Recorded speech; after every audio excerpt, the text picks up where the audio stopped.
सनातन सुरक्षित है तो हम सब सुरक्षित हैं। बाराबंकी की धरती से मुख्यमंत्री योगी आदित्यनाथ का एक बयान उत्तर प्रदेश की सियासत में उबाल ला चुका है। लोधेश्वर महादेव कॉरिडोर के मंच से योगी ने साफ कर दिया कि आस्था से खिलवाड़ अब बर्दाश्त नहीं होगा।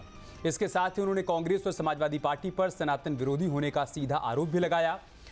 योगी के इस तीखे तेवर ने विपक्षी खेमे में हलचल तेज कर दी। विपक्ष इसे असली मुद्दों से ध्यान भटकाने की कोशिश वाला बयान बता रहा है, लेकिन बड़ा सवाल यही है कि क्या उत्तर प्रदेश में 2027 का चुनाव पूरी तरीके से सनातन और विरासत के एजेंडे पर ही लड़ा जाएगा? क्या सामाजिक न्याय का नारा देने वाला विपक्ष इस पिच पर टिक पाएगा? तो टूक में आज इसी मुद्दे पर करेंगे चर्चा, लेकिन सबसे पहले आपको सुनाते हैं नेताओं के बयान। जिस भी महापुरुष ने देश के लिए योगदान किया है, सनातन के लिए अपना समर्पण किया है, हमारा दायित्व बनता है उनको सम्मान दें, उनके गौरव को, उनकी महिमा को वर्तमान पीढ़ी को अवगत कराएं और उन्हें इस बारे में अवगत कराएं कि सनातन की सुदृढ़ नींव पर ही हमारा उज्जवल भविष्य निर्भर करेगा। हमारा भविष्य इस पर निर्भर करेगा। सनातन सुरक्षित है, हम सब सुरक्षित हैं, और अगर सनातन के ऊपर कोई खतरा आएगा तो बहनों और भाइयों, ये खतरा कोई बच नहीं पाएगा। समाजवादी पार्टी और कांग्रेस पार्टी की सरकारों की कार्यशैली पहले से ही एकदम स्वतः प्रमाणित रही। किस तरह से सनातन धर्मावलंबियों की उपेक्षा और विरोध वो करते थे, ये तो सर्वविदित है। चाहे वो राम मंदिर की बात रही हो, चाहे भगवान काशी विश्वनाथ की बात रही हो, चाहे भगवान कृष्ण जन्मभूमि में मथुरा की बात रही हो। तुष्टीकरण की राजनीति के चलते समाजवादी पार्टी और कांग्रेस सरकारों की रवैया अपने आप में स्वतः प्रमाणित है। योगी आदित्यनाथ जी के जितने भी बयान हैं, वो जनता और देश की गंभीरताओं, उत्तर प्रदेश की गंभीरताओं को ना दिखाते हुए, बल्कि उनकी निजी स्वार्थ, उनकी कुर्सी को बचाने वाले जो उनके व्यक्तित्व है और उस तरीके के स्टेटमेंट जो वो दे रहे हैं, ये बिल्कुल निराशाजनक है। आज जो हमारी परिस्थिति चल रही है, बच्चे किस तरीके से प्रोटेस्ट कर रहे हैं, किसान प्रोटेस्ट कर रहे हैं, और उसके बीच में आप विरासत की बात कर रहे हैं, आप वो बातें कर रहे हैं जो जनता अब नहीं सुनना चाहती। जनता अब बोर हो चुकी है। ये जिनके रजीम में चंदा चोरी होता है, चढ़ावा चोरी होता है, जो भगवान राम को भी नहीं बख्शते, वो सनातन की बात करते हैं। जितने कॉरिडोर बने उन सब में जबरदस्त भ्रष्टाचार सामने आया है, ये सनातन की बात करते हैं। जिनके रजीम में प्रभु राम की नगरी अयोध्या में जितना काम हुआ, रोडें एक बरसात नहीं झेल पाई, ये सनातन की बात करते हैं। ये सनातन की बात इनके मुंह से शोभा नहीं देती। इन्होंने भगवान राम के नाम पर चोरी की है। तो इस मसले पर जो आरोप प्रत्यारोप हो रहा है वो हमने आपके सामने रख दिया। अब दो टूक के सवाल फटाफट आपको बता देते हैं। आज का हमारा पहला सवाल है, क्या विपक्ष सनातन विरोध की राजनीति कर रहा है? ये आरोप बीजेपी की तरफ से लगाया जा रहा है, इसका जवाब लेंगे। और सवाल ये भी कि धार्मिक विरासत पर विपक्षी दल पहले क्यों मौन रहे, ये सवाल का जवाब भी तलाशने की कोशिश करेंगे। और सवाल ये भी है कि क्या तुष्टीकरण की राजनीति से धार्मिक विरासत को नुकसान हुआ, इसे भी समझने का प्रयास करेंगे। आज का हमारा चौथा सवाल, क्या विपक्ष सनातन पर खुलकर बहस करने से डरता है? विपक्ष को डर है कि उसका वोट बैंक खिसक जाएगा, इस वजह से मुखर होकर इस पर बयान नहीं दिया जाता है। आज का हमारा पांचवा सवाल, क्या 27 में सनातन बनाम तुष्टीकरण की जंग होने वाली है? क्या 27 की पिच इसी के आधार पर तैयार होने वाली है क्या? ये आज के हमारे 5 सवाल हैं। इन्हीं सवालों के इर्द गिर्द हम चर्चा को आगे बढ़ाएंगे। मेहमानों से आपका परिचय करवा देते हैं। आनंद दुबे जी हमारे साथ जुड़ चुके हैं, प्रवक्ता हैं भारतीय जनता पार्टी की। पूजा मिश्रा जी जुड़ चुके हैं, प्रवक्ता हैं समाजवादी पार्टी की। संजीव सिंह साहब जुड़ चुके हैं, आप प्रवक्ता हैं कांग्रेस पार्टी के। और डॉक्टर एच.एस. रावत साहब जुड़ चुके हैं, आप हिंदू धर्माचार्य हैं। बहुत स्वागत है आप सभी का इस चर्चा का हिस्सा बनने के लिए। शुरुआत में आनंद जी आपसे ही कर रहा हूं, सनातन को किससे खतरा है आनंद जी, और क्यों खतरा लग रहा है? देखिए, सनातन को ऐसी उस हर सोच से खतरा है जो सनातन को मक्खी, मच्छर, डेंगू, मलेरिया, एड्स से तुलना करता है, जो अपने कालखंड में दंगे करवाता है और दंगाइयों को बुलाकर मुख्यमंत्री आवास में उनका सम्मान करता है। सनातन को उन लोगों से भी खतरा है जो मुस्लिम तुष्टीकरण के लिए किसी भी हद तक चले जाते हैं। ऐसे लोगों से भी खतरा है जो जाति के नाम पर राजनीति करते हैं और उसके आड़ में मुस्लिम तुष्टीकरण को बढ़ावा देते हैं। तो ऐसे तमाम लोग सनातन के लिए खतरा है। और देखिए, ये कोई नई चीज नहीं, आप समझिए कि जो महाराज जी ने कहा था कि बटोगे तो कटोगे, ये आज का नारा नहीं है, ये सदियों की सच्चाई है। जहां जहां सनातन कमजोर पड़ा वो हिस्सा देश से कट गया। भाई बांग्लादेश देख लीजिए, पाकिस्तान देख लीजिए, और उत्तर प्रदेश से लेकर देश भर में, कश्मीर में देखिए, कश्मीर में सनातन कमजोर पड़ा तो वहां से लोगों को पलायन करना पड़ा। मोपला से लेकर नोआखली से लेकर कैराना से लेकर कबाल तक कितने ही उदाहरण हैं कि जहां जहां सनातन कमजोर पड़ा है वहां वहां चीजें खराब हुई हैं। और ये सच है कि इस देश में संविधान से लेकर तमाम चीजें सिर्फ इसीलिए सुरक्षित हैं क्योंकि यहां पर सनातन सुरक्षित है। वरना जिन जिन देशों में उनकी मूल सभ्यता संस्कृति नष्ट हुई, जहां भी आप पूरी दुनिया उठा के देख लीजिए, वहां आप सरिया है।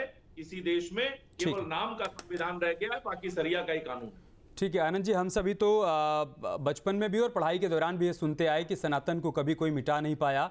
इतने सालों तक मुगलों का शासन रहा, वो भी नहीं मिटा पाए, फिर अंग्रेज आए, वो भी नहीं मिटा पाए। सनातन था, है और रहेगा, ये हम सभी सुनते आए। और जहाँ तक मुझे उम्मीद है कि एच.एस. रावत साहब भी इस बात के साथ इत्तेफाक रखेंगे।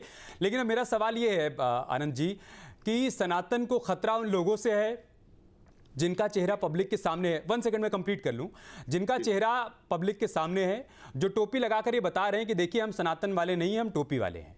या फिर सनातन को खतरा उन लोगों से है जो माथे पर तिलक तो लगा रहे हैं लेकिन प्रभु राम के चढ़ावे में चोरी कर रहे हैं। तो सनातन को खतरा उनसे है या उनसे है जो खुलकर सामने आ रहे हैं और सनातन का विरोध कर रहे हैं?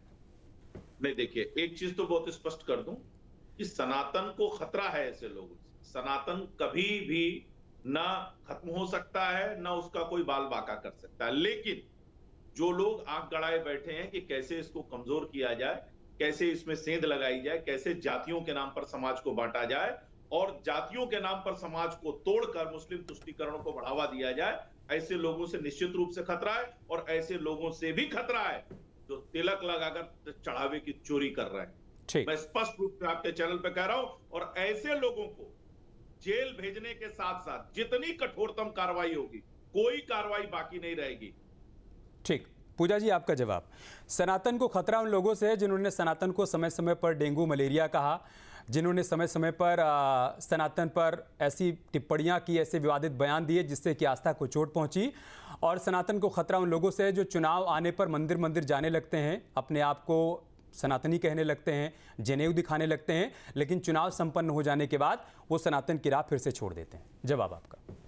अमित जी, आपको नमस्कार और साथी प्रवक्ता को भी नमस्कार। हालांकि आपने जो है भाजपा के प्रवक्ता से कहा कि सनातन का अर्थ ही है, शाश्वत है, वो था, है और रहेगा। और आपने कहा कि सनातन को खतरा, पहली बात तो ये कि सनातन को किसी से कोई खतरा नहीं है, ये आपकी आस्था है। हम लोग कई बार कथाओं में सुनते थे कि आपकी आस्था डगमगा जाती, तो ये आप कमजोर हैं। अगर भाजपा को लगता है कि जो है किसी के टिप्पणी करने से, भाजपा के अभी हमारे माननीय मुख्यमंत्री जी, उन्होंने कहा हनुमान जी जो है दलित समाज से आते हैं।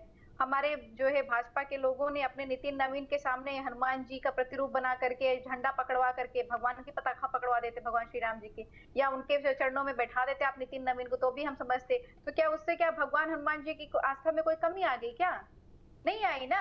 ये आपकी आस्था है कि किसी के कुकृत्य करने से, अमित जी, आपकी आस्था हमारी आस्था कमजोर होने नहीं जा रही है। भाजपा यही प्रोपोगंडा करती है। आप जो ये व्यापार करने लगी है, सनातन का व्यापार, आस्था का व्यापार, यह व्यापारीकरण बंद होना पड़ेगा। भगवान श्री राम जी के मंदिर में भी जो देखने को मिला, भगवान श्री राम जी के मंदिर में क्या भक्त जाने बंद कर देंगे? नहीं बंद करेंगे।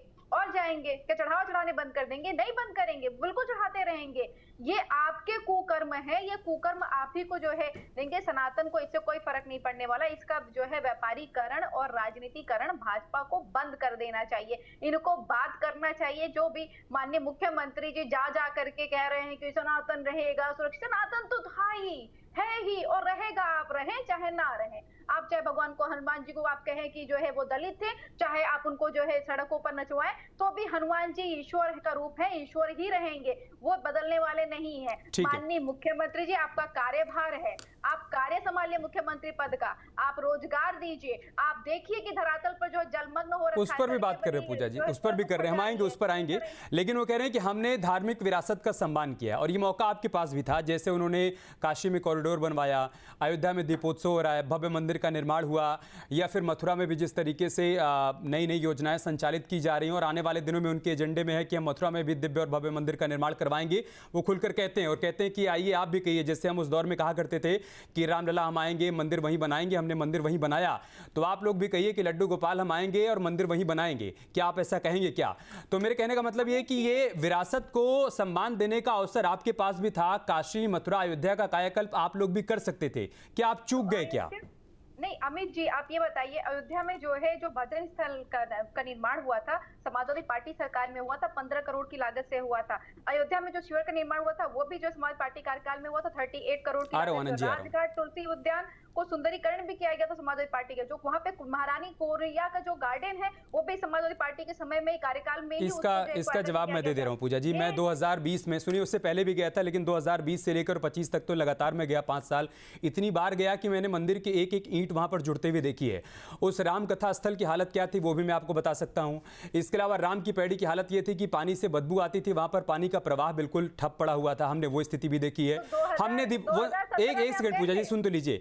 हमने दीपोत्सव के शुरुआत से लेकर दीपोत्सव के भव्य हो जाने तक का स्वरूप देखा है।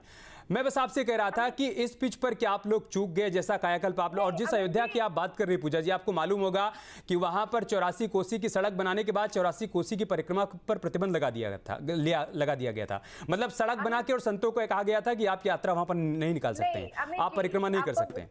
आप बताइए कि वो सड़क हम ही ने बनाया था ना, 84 कोसी का परिक्रमा। हाँ, लेकिन उसके बाद 84 कोसी की परिक्रमा पर रोक लगा दी गई थी। तो उस रोड का फायदा क्या हुआ अगर उस पर परिक्रमा नहीं निकल सकती? अमित जी, परिक्रमा क्यों बंद किया गया था? जब आप कहेंगे हम आंदोलन करेंगे, आप जो है माहौल को खराब करने की बात करेंगे, तो जो लोग, वो तो अभी भी कहा जाता है पूजा जी, लेकिन मौजूदा प्रशासनिक व्यवस्था में यात्रा भी निकलती है, कांवड़ यात्रा भी निकलती है। यही तो कह रहे हैं कि यही प्रशासन तब भी था और यही आज भी है, लेकिन आज हम सुचारू रूप से करवा रहे हैं। गंगा दशहरा पे जो है, संगम पे दीपोत्सव मनाया जाता है। ठीक है, आनंद जी काउंटर करना चाहते हैं। पार्टी कार्यकाल में चालू किया गया। ठीक है, आनंद जी और पूजा जी को रख दीजिएगा। ठीक है पूजा जी, आनंद जी जवाब दे रहे हैं, सुन लीजिए। देखिए, मां विंध्यवासिनी का कॉरिडोर हो, बनारस कॉरिडोर, काशी विश्वनाथ जी का कॉरिडोर हो, भगवान राम के मंदिर का निर्माण हो, मथुरा वृंदावन में जितनी भी डेवलपमेंट हुआ, इसके इन्होंने कब्रिस्तान की बाउंड्री बनाने को छोड़कर अगर एक कॉरिडोर बनाया हो, एक किसी मंदिर का जीर्णोद्धार कराया हो, एक कॉरिडोर बनाया हो तो बता दें। अयोध्या का रेलवे स्टेशन तक कभी नहीं बना, अयोध्या में एयरपोर्ट का कोई प्रस्ताव नहीं आया, अयोध्या में कोई मेडिकल कॉलेज का प्रस्ताव नहीं आया, अयोध्या में सड़कों का निर्माण तक नहीं हुआ। दिक्कत आपको रामलला से थी, लेकिन आप अयोध्या में तो निर्माण करा सकते थे। एक विषय। दूसरा विषय, ये कह रही हैं, अरे आप ही के शासनकाल में कैराना से लेकर कबाल तक लोगों ने अपने घर छोड़ दिए, संभल में लोगों ने अपने घर छोड़ दिए, अपने इष्ट देव को छोड़ दिया, अपने कूप छोड़ दिए, जिन पर आज पुनः स्थापना हो रही है और लोग वापस जा रहे हैं। शर्म आनी चाहिए समाजवादी पार्टी को। मुस्लिम प्रश्नोत्तरों में इस स्तर तक आप लोग गिर चुके हैं कि आज आपको अपने सनातनी होने का प्रमाण देना पड़ रहा है, और वो भी पोस्टर लगाकर। सनातनी होने का प्रमाण देना पड़ रहा है पोस्टर लगाकर आपको। आप बात कर रही हैं, समाजवादी पार्टी ने उत्तर प्रदेश में जिस तरह से दंगा, नफरत और हिंसा की राजनीति की है, वो पूरे देश ने देखा, पूरे उत्तर प्रदेश ने देखा है। ठीक है, अब मैं संजीव जी के पास जा रहा हूं। आप दोनों की बात आ गई। संजीव जी, क्या सनातन की पिच पर खुलकर बोलने से विपक्ष बच रहा है और यही कारण है कि सत्ता पक्ष को मौका मिल रहा है ये कहने का कि सनातन को खतरा होगा अगर ऐसे लोग सत्ता में आएंगे जो सनातन विरोधी हैं, या जो मुखर होकर सनातन की वकालत नहीं कर पाते, सनातन पर बयान नहीं दे पाते, बोल नहीं पाते?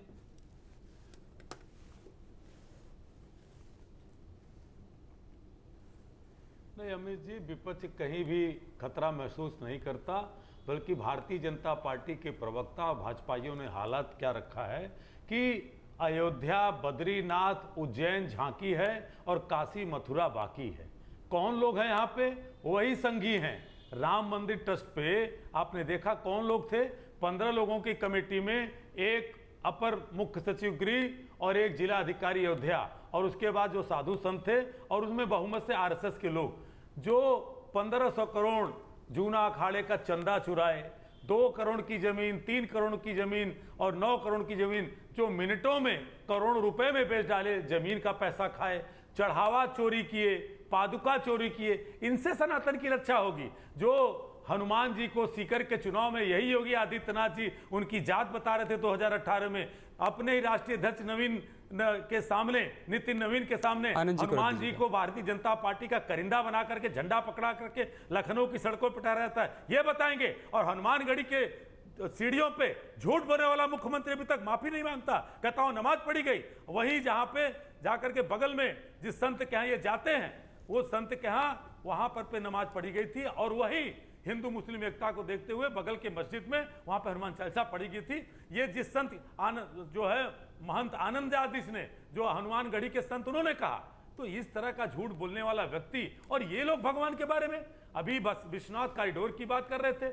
मैं तो कहता हूं कि इन कॉरिडोरों की जांच करा दी जाए और उत्तर प्रदेश में भारतीय जनता पार्टी के विधायकों की संपत्ति की जांच करा दी जाए, तो मालूम चल जाएगा कि लूटने वाले कहां बैठे हुए हैं। ये बात करने लायक है। आज देश का युवा पेपर लीक के मामलों में सड़कों पे दिख गए, और भगवान राम को लूट करके चलने वाले ठेंगा दिखा के निकल गए। जनता पूछ रही है कि इस तबाही का हिसाब कब दोगे? तो ये मुस्लिम तुष्टीकरण, मुसलमान, अरे लूटने वाले तो संघी हैं। कौन है? ठीक है, देश का मुख्यमंत्री झूठ बोलता है। आनंद जी, आपका जवाब इस पर। खतरा इन संघियों और भाजपाइयों से, जो राम के नाम पे, मां गंगा के नाम पे, जो शिव के नाम पे। ठीक है संजू भाई, जवाब दे रहे हैं। आनंद जी सुन लीजिए। और हिंदुओं को बरगला करके अपनी राजनीति को सिकना चाहते हैं। आ गई आपकी बात, आ गई। आनंद जी देखिए, इन्होंने कहा कि लूटने वाले, देखिए लूटने वाले और भ्रष्टाचार करने वाले तो 2 प्रमुख लोग कांग्रेस पार्टी के समय जमानत पे चल रहे हैं, सोनिया गांधी और राहुल गांधी। ठीक है, दोनों जमानत पे ही बाहर हैं, तो अभी ये जमानती पार्टी है, एक विषय। दूसरा विषय ये है, जो आज तक हिम्मत, सुन लीजिए, जो आज तक हिम्मत, मैं बीच में नहीं बोलता हूं, सुनजीव जी आप भी मत बोलिए। जो आज तक हिम्मत नहीं, संजू भाई मैं आपको काउंटर का मौका दूंगा, एक बार उनकी बात कंप्लीट हो जाए। इनसे पूछ लीजिए कि राहुल गांधी आज तक राम मंदिर क्यों नहीं गए, सोनिया गांधी आज तक राम मंदिर क्यों नहीं गई। इनको, इनके पीढ़ियों में इनको बाबर की मजार पे जाने की फुर्सत है। ये ऑल इंडिया जो है मुस्लिम कमेटी के मंच पे मौजूद हो सकते हैं, ये मौलवियों मौलानाओं से मिल सकते हैं, लेकिन इनको राम मंदिर जाने में पीड़ा है। निमंत्रण देने के बाद अस्वीकार किया गया निमंत्रण, सबसे बड़ी बात यह है। और समाजवादी पार्टी की प्रवक्ता बात कर रहे थे, मैं एक छोटा सा चरित्र समाजवादी पार्टी का उजागर कर दूं। 2013 में दंगे के बाद, मुजफ्फरनगर दंगे के बाद जो सूची बनी दंगा मतलब मुआवजा देने के लिए, उस सूची में सिर्फ और सिर्फ मुसलमानों का नाम था। उस सूची को जाट महासभा ने अपील किया सुप्रीम कोर्ट में। सुप्रीम कोर्ट के आदेश पर उस सूची को क्वैश किया गया। सुप्रीम कोर्ट ने क्वेश्चन पूछा कि क्या सिर्फ मुसलमान ही दंगा पीड़ित है। उसके बाद से दूसरी सूची बनाई गई। मैं इस पर जवाब ले लूंगा समाजवादी पार्टी से। संजीव जी आप 10 सेकंड में काउंटर करिएगा। एचएस रावत साहब के पास में अभी तक जा नहीं पाया हूं, 10 सेकंड में जल्दी से। हाँ बिल्कुल बिल्कुल बिल्कुल। जिन्ना की मजार पे जाकर के फातिया पढ़ने वाले और जाकर के नवाज शरीफ की बिरयानी खाने वाले ये ठेकेदार ही न बने। ठीक है, पहली बात। संजीव जी जिन्ना की मजार पर गए तो राम मंदिर भी गए, उनका सवाल अपनी जगह पे वाजिब है, उसका जवाब अगर आप दे पाए तो दीजिएगा कि राहुल जी, सोनिया जी, प्रियंका जी अभी तक क्यों नहीं गए। अगर आपको देना होगा तो आप दूसरे राउंड में दे दीजिएगा।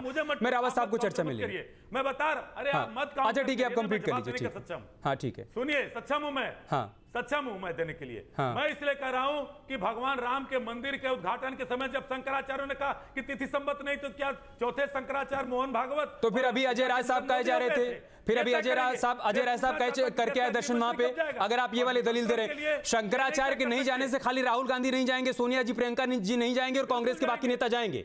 भगवान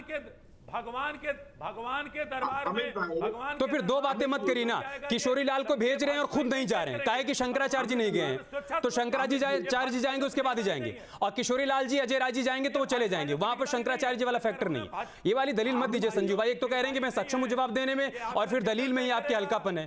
ठीक है रावत साहब। नहीं संजीव भाई, आप ही तय करेंगे, आप जाएंगे, हम आपको गोदी में लेके थोड़ी ना जाएंगे दर्शन करवाने के लिए। लेकिन अगर नहीं गए तो उसको स्वीकार करिए ना, उस पर बहस करने का कोई मतलब नहीं है। रावत साहब, क्या वाकई में कोई खतरा सनातन को नजर आ रहा है क्या, और किन लोगों से नजर आ रहा है सर, बताइए। देखिए अमित जी, सनातन को बहुत भारी खतरा है। जब जब भी सनातन ने अपनी मांगे रखी हैं तब तक उनको गोलियों का सामना करना पड़ा।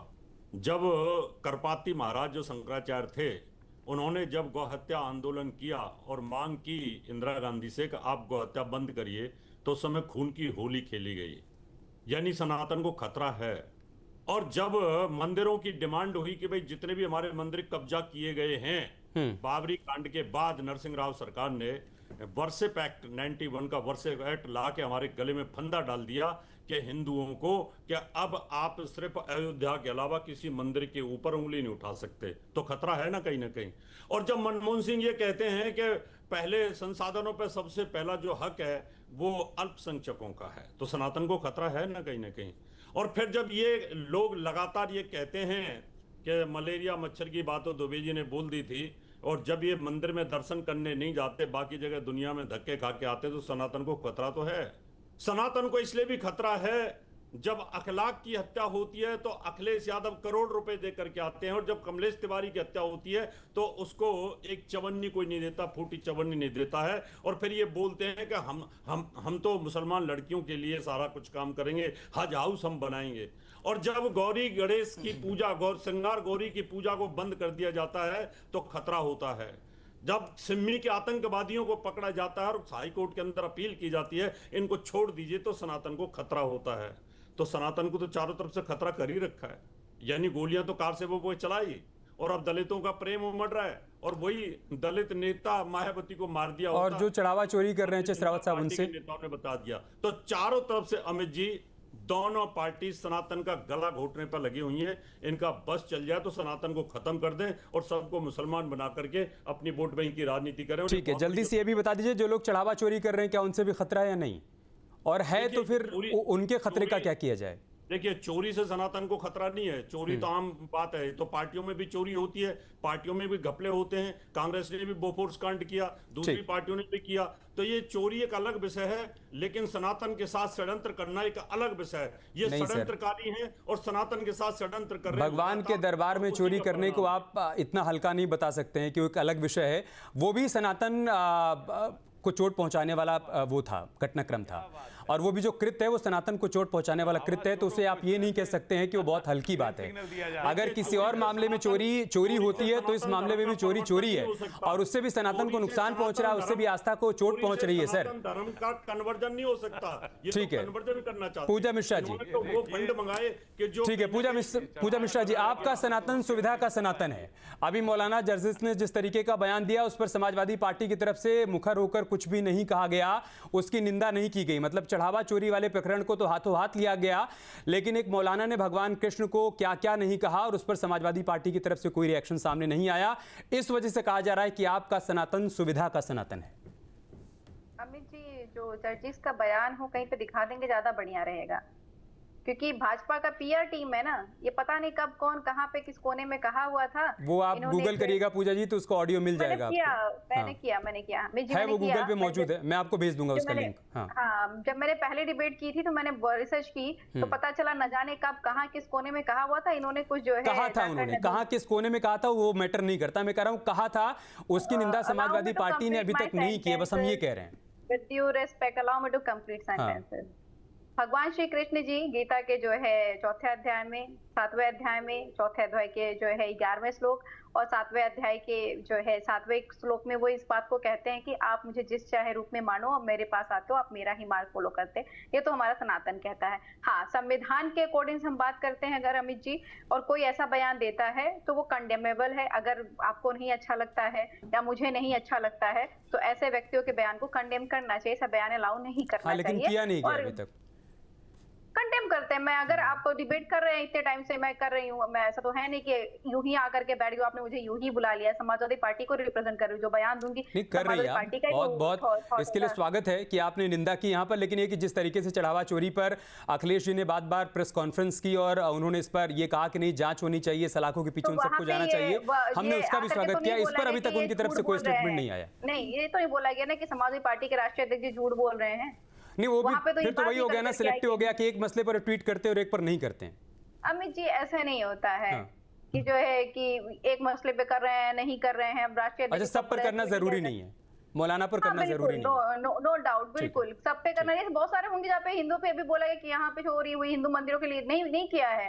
यहाँ पे अगर जो है सीना जोरी नहीं चल रही होती तो नहीं करते, इतने टाइम से चल रही थी। कई बार जो उन्होंने प्रेस कॉन्फ्रेंस करते हुए हिंट भी दिया, नहीं सुना गया, तब जाकर के उन्होंने एक्सपोज किया। अगर एक्सपोज हो गया होता खुद ही तो जरूरत ही नहीं पड़ रही होती। आनंद जी, क्या 27 की पिच इसी पर तैयार हो रही है, सनातन पर तैयार हो रही है, या 2 टर्म के कार्यकाल की उपलब्धियां आप बताएंगे? आप युवाओं को बताएंगे कि आपने उनके लिए क्या किया, आप बेरोजगारों को बताएंगे, आप उत्तर प्रदेश के लोगों को बताएंगे कि आपने क्या किया, वो बताएंगे, या फिर सनातन की पिच यही 27 की पिच सनातन है? देखिए, इन 9 वर्षों में उत्तर प्रदेश में जो हमने विकास किया है वो उत्तर प्रदेश की जनता उसको महसूस कर रही है, और इसीलिए हम 2 बार से लगातार सत्ता में हैं, और फिर आप देखिएगा हम तीसरी बार फिर चुनकर आएंगे।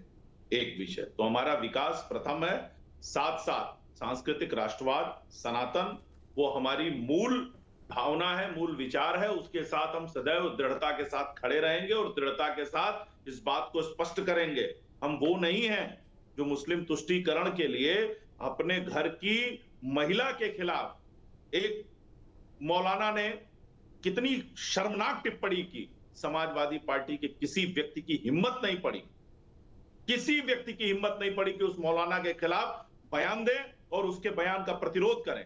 ये हकीकत है। ठीक। और कांग्रेस पार्टी, अरे ये राम मंदिर कैसे जाएंगे भाई, जो अपने दादाजी को भूल गए, उनकी मजार तक नहीं जाते हैं। ठीक है, संजू भाई को लाइएगा। संजू भाई, आपका जवाब इस पर। भगवान श्री राम क्या जाएंगे जो पूर्वजों को ही भूल जा रहा है? ठीक है, संजू भाई। इन्होंने कहा कि जो है वो नहीं, पूजा जी, संजीव जी जवाब दे रहे हैं। चुप हो जाए। हाँ, चुप हो जाए तो बता दूं। राम सेतु पे झूठ बोलने वाले मंत्री इनके जितेंद्र सिंह, उनको पढ़ लेंगे। संसद में कहा कि राम सेतु काल्पनिक है। जो राम सेतु की तोड़ने की बात अटल जी करते थे, कांग्रेस पार्टी ने किया। दूसरी बात, जिस विकास की बात कर रहे हैं वो टेम्पल इकॉनमी पे मां गंगा से लेकर के मंदिरों को चढ़ावा पादुका चुराने वाले ये चंदा चोर, ये क्या बात करेंगे धर्म की? 69,000 शिक्षकों की भर्ती का घोटाला खाने वाले ये लोग क्या बात करेंगे बेरोजगारी की? और उत्तर प्रदेश केवल बिहार से आर्थिक रूप से केवल प्रति व्यक्ति आय में बिहार से ऊपर है, ये हमारी वृद्धि है। ठीक है, मैं माफी के साथ आप सबको रोकूंगा, समय समाप्त हो रहा है, हमें चर्चा समाप्त करनी होगी। संजू भाई, हमें चर्चा समाप्त करनी होगी, समय समाप्त हो रहा है। बहुत बहुत शुक्रिया आप सभी का हमारे साथ जुड़ने के लिए, चर्चा का हिस्सा बनने के लिए। तो आखिरी बात यही है कि चुनावी बेला में बात होनी चाहिए, असल मुद्दों की बात होनी चाहिए, युवाओं की, बेरोजगारी की बात होनी चाहिए, महंगाई की बात होनी चाहिए, लेकिन बात सनातन की भी हो रही है। और पिछले पन्नों को पलटकर ये बताया जा रहा है कि कौन सनातन विरोधी था और सनातन को किससे खतरा है। लेकिन अभी आपको तय करना है कि 27 की पिच आप किस ग्राउंड पर तैयार करना चाहते हैं। आप युवाओं का मसला उठाना चाहते हैं, बेरोजगारी का मसला उठाना चाहते हैं, महंगाई का मुद्दा उठाना चाहते हैं, किसानों का मुद्दा उठाना चाहते हैं, या सनातन की पिच पर आगे बढ़ना चाहते हैं। बहुत बहुत शुक्रिया आप सभी का हमारे साथ जुड़ने के लिए। 2 टूक में इतना ही। खबरें जारी, आप बने रहे हमारे साथ। नमस्कार।